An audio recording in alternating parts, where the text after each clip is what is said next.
بيبدأ فيلمنا على كوكب بعيد وبيظهر واحد اسمه جور وبنته، وبيكونوا آخر ناس على الكوكب اللي هم عايشين فيه، وده بسبب المجاعة. هو بيصلي للآلهة بتاعته اللي بيكون اسمه رابو، وطالب مساعدته إن هو ينقذ بنته، ولكن بنته بتموت وبيدفنها. وبيسمع صوت بينادي عليه وبيمشي عشان يعرف الصوت ده جاي منين وإيه مصدره، ولكن بيلاقي قدامه جزيرة ومية وبيلاقي فاكهة كتير وبياكلها من شدة الجوع. وهنا بيظهر الإله بتاعه اللي اسمه رابو، وجور بيقوله إن الكوكب اتدمر وما بقاش فيه حياة، ولكن أنا ثقتي فيك دايما إن أنت هتنقذنا. وبيضحك رابو وبيقوله مفيش الكلام ده، وبيكون بيحتفل لما بيقتل آخر واحد من المستضعفين بسيف اسمه سيف نكرو، وهو سيف ملعون قادر على قتل أي إله. وهنا رابو بيقول لجور إنه مش مهتم بالناس اللي ماتت عشان المعاناة من أجله هي هدفه. وهنا بنلاحظ إن جور بيتعصب من الآلهة بتاعه، وهنا بنلاقي إن رابو بيخنقه. وهنا بنلاحظ إن سيف نكرو بيرتفع وبيبقى في إيد جور، وبنلاقي إن جور اكتسب قوة مظلمة وبيبقى عايز إنه يقتل جميع الآلهة في كل كوكب. وبالفعل بيقدر يقتل أول إله وهو الإله بتاعه اللي اسمه رابو. وهنا بنروح لكورج اللي بيكون قاعد مع مجموعة من الفضائيين وبيحكي لهم قصة ثور إله الرعد، اللي اتولد كمحارب وأصبح بطل أسطوري قادر ينقذ العالم مرات كتيرة. وإنه كان بيحب واحدة من كوكب الأرض اسمها جين، وانفصلت عنه من كام سنة. وإنه فقد عيلته كلها والمطرقة بتاعته وحتى الكوكب بتاعه اتدمر. وبيحكي كورج إنه من ساعتها هو عنده اكتئاب وفقد لياقته البدنية كمان، لكنه بيقدر يحصل على مطرقة جديدة اسمها ستورم بريكر، وبينضم لفريق جديد من الأبطال وبيبدأ يسافر معاهم حول الكون في مغامرات، وبيبدأ إنه يفقد وزنه ويرجع للفورمة بتاعته. وهنا بنلاقي إن في مغامرة مع الفريق الجديد بتاعه وبيستنجدوا بيه عشان ينقذهم من جيش الطيور.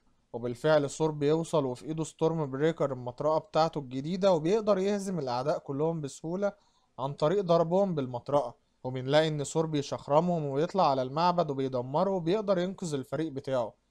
وهنا بنلاقي في كوكب الأرض جين في المستشفى بتعمل تحاليل عشان الدكاترة شخصوها بالسرطان، وإن هي في المرحلة الأخيرة. وبنلاقي إن هي في مرحلة خطيرة جدا ومفيش أي حاجة تقدر تساعدها، وللأسف فرصتها إن هي تموت أكتر. وهنا شعب أسجارد بيبنوا منزلهم الجديد على كوكب الأرض مع ملكتهم اللي بتكون فالكيري، اللي اتولت مسؤولية شعب أسجارد بعد ما ثور سابهم ومشي. ولكنها بتكره الشغلانة دي لأنها بتحب إن هي تكون محاربة أكتر من إن هي تكون ملكة. وبتبدأ السما تضلم وبيكون ثور اللي أنقذ الكوكب اللي فات، الملك بيديله معزتين مكافأة ليه.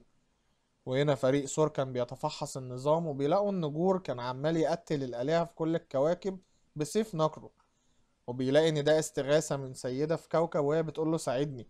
وهنا بنلاقي إن ثور راح عشان يساعدها، وبتقوله إن جور شرير جديد وعايز يقتل كل آلهة الكوكب وينتقم منهم، والمحطة بتاعته الجاية هي كوكب الأرض. وهنا بنلاقي إن جور وصل فعلا كوكب الأرض وبيستخدم سيف نكرو للسيطرة على الظل واستدعاء مجموعة من الوحوش. وهنا بنلاقي إن ثور جه بسرعة عشان ينقذ شعبه هو وفالكيري. وبيلاقي ثور ان في صوت بينده عليه، وبيلاقي ان المطرقة بتسيب ايده وبتروح لحد جديد، والحد ده لابس نفس لبس ثور بالظبط.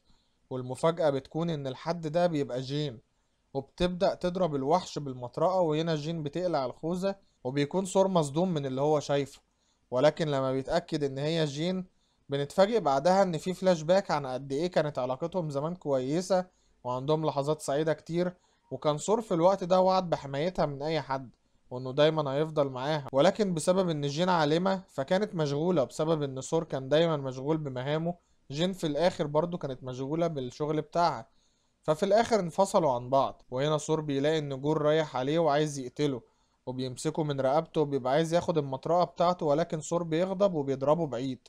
وبيظهر فالكيري وجين اللي بيبقى عايزين يساعدوا ثور، ولكن جور بيلاقي كده فبيختفي. وهنا بنلاحظ ان الوحوش بتاعته لسه موجودة وبيخطفوا كل الاطفال الموجودة في اسجارد، وبياخد كل الاطفال وبيحطهم في قفص واحد وبيخبيهم في حتة بعيدة قوي. وبعد كل ده فالكيري بتعمل اجتماع مع اهل اسجارد عشان يقدروا يشوفوا حل، عشان لازم يرجعوا بيه الاطفال. وبيبقى اهل اسجارد قلقانين على عيالهم، ولكن ثور بيطمنهم وبيقول لهم ان كل حاجة هتبقى كويسة. وهنا بيظهر اكسل، وده طفل من الاطفال المخطوفين ولكن عنده قوة خارقة سمحت لثور انه يروح يشوف المكان اللي الاطفال مخطوفين فيه. وبعدين بنلاقي ان ثور رجع وقال لهم ان الاطفال موجودين في عالم الظل، وان احنا لازم يكون عندنا تعزيزات كافية عشان نقدر نروح وننقذهم. ده غير ان هم محتاجين يسافروا للمدينة القديمة اللي بيبقى فيها كل آلهة الارض، عشان يطلبوا مساعدة منهم، واتفقوا إن هم هيروحوا للمدينة القديرة دي عن طريق السفينة واللي بيجرها المعيز. وبيستعدوا، وهنا جين بتظهر وبتدخل الحمام، وبيظهر عليها التعب، وبتفتكر والدتها اللي ماتت بنفس المرض ده، ولكن بتقدر تمسك المطرقة تاني وبتبقى كويسة. وهنا بيظهر أكسل وهو بيحكي الأطفال عن قصص ثور عشان ما يخافوش، ولكن بيظهر جور وبيخوفهم وبيقول لهم إن ده هيبقى مصيركم. وهنا بنلاقي إن ثور وفريقه بيوصلوا المدينة القديرة اللي بيكون فيه آلهة من كل الكواكب. وهنا بيظهر زيوس واللي ثور بيعتبره مصدر إلهامه، وبيتكلم زيوس عن إقامة الحفلات والهلس، ومش عامل اعتبار لجور أصلا. وهنا جين بتتضايق وبتواجهه، وبعدين زيوس بيقول لها انتوا جايين ليه، وبيستدعي ثور عشان يتكلم. وبيبدأ ثور يكلمه عن جور واللي عمله في الآلهة، ولكن زيوس بيستهزأ بكلامه ومش بيديه أي اهتمام، وبيؤمر إن هم يقبضوا عليه، وبيقول له إنها مش مهمتي، وإن كل إله لازم ياخد باله من الشعب بتاعه، وإنه ملوش دعوة بيهم. وبنلاقي إن زيوس بيطمن شعبه وبيقول لهم ما تقلقوش، أنا إله قوي جدا، وجور مش هيقدر يجي هنا، ولو جه هنا هنشلوحه. وبيقول للناس إن المدينة القديرة مكان سري، وإن جوري يمكن يكون بيمشي ورا ثور وفريقه. وبعدين بنلاقي فريق ثور بيتحرك عشان ينقذوه، وبيبدأ ثور وفريقه يحاربوا جنود زيوس وبيقدروا يتغلبوا عليهم، ولكن زيوس بيمسك العصاية بتاعته ويرميها على كورج اللي بيكون اتدمر بسببها.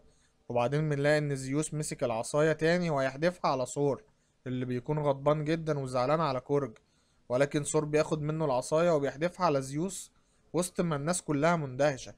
وبيروح سور يطمن على كورج اللي بيلاقيه لسه عايش.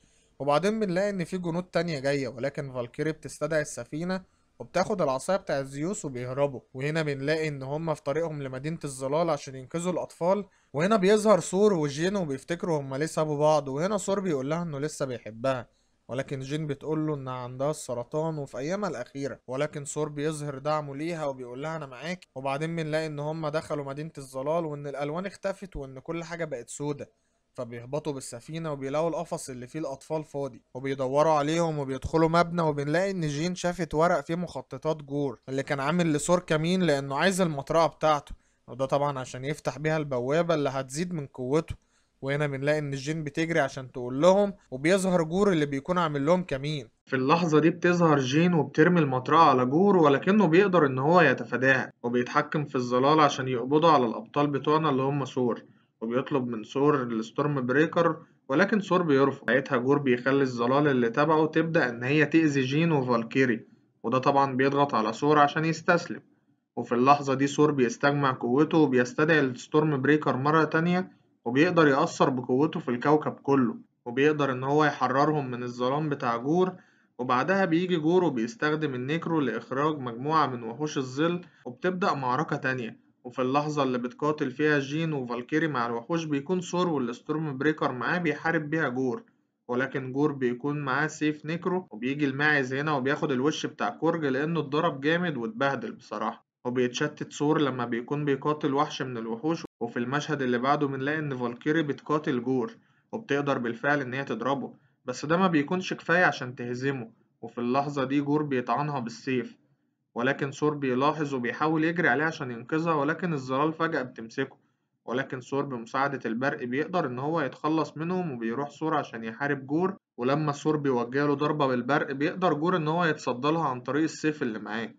وبعدها جين بتروح لفالكيري وبتحاول إن هي تنقذها، وثور بيلاحظ فبيفتح البوابة عن طريق الستورم بريكر عشان جين وفالكيري يهربوا منها. ولما بيهربوا كلهم بيتفاجئ ثور إن جور مسك في المطرقة، وفي اللحظة دي بيكون ثور هرب هو والباقيين اللي معاه، ولكن جور قدر إن هو ياخد منه الستورم بريكر بتاعته. وبنشوف هنا إن جين وقعت على الأرض وإن هي فعلا مريضة ومش قادرة تستجمع قوتها، وثور بياخدها للمستشفى، والدكتورة بتقوله إن استخدام المطرقة بتاعت الميولنير قدرت إن هي تضعفها بشكل أسرع.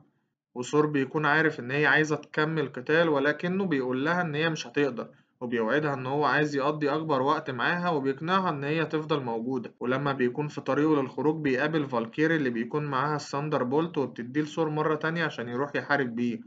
وثور بيستجمع قوته وبيروح لجور مرة تانية. وفي اللحظة دي بنلاقي إن الأطفال كلهم واقفين ورا جور اللي بيكون واخد الستورم بريكر، وبيبدأ بيها عملية فتح البوابة، واللي من خلالها المكان كله بيهتز. وبنلاقي إن في قطعة تمثال كبيرة هتقع على واحد من الأطفال، ولكن فجأة بيظهر ثور وبينقذهم في الوقت المناسب. وأول ما جور بيلاحظ إن ثور وصل بيستخدم السيف اللي معاه عشان يجمع وحوش تاني ويحارب بيهم ثور مرة تانية. ولكن ثور المرة دي بيقول للأطفال خدوا أي سلاح تلاقوه في الأرض عشان تحاربوا بيه. وبيقدر ثور عن طريق الثاندر بولت إن هو يشارك قوته مع الأطفال كلهم. بتبدأ معركة والأطفال بتبدأ تحارب الوحوش، وبيكون ثور رايح يحارب جور وبيحاول إن هو يضربه بالثاندر بولت، ولكن جور بيرميها بعيد. وكده هيضطر ثور إن هو يكمل قتال بالإيد. وتكون جين في اللحظة دي شايفة إن الميولينير بتتحرك، فبتبتدي تلاحظ إن ثور في ورطة.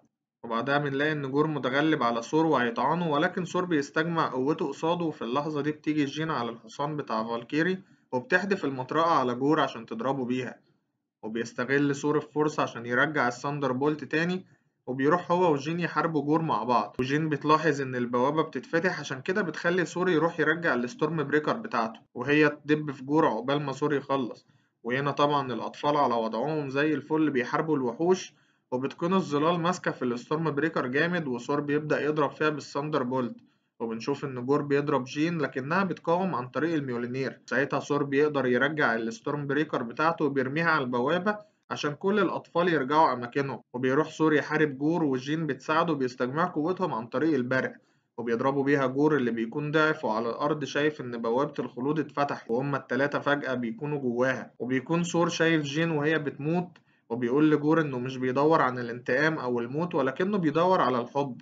وبيروح لجين عشان يقضي معاها آخر ثواني في عمرها. وبيكون المشهد ده قاسي على جور لأنه بيفتكر بنته لما ماتت. وهنا جور بتتحقق أمنيته وبنته بترجع للحياة مرة تانية، ولكن التضحية المرة دي بتكون هو اللي يموت.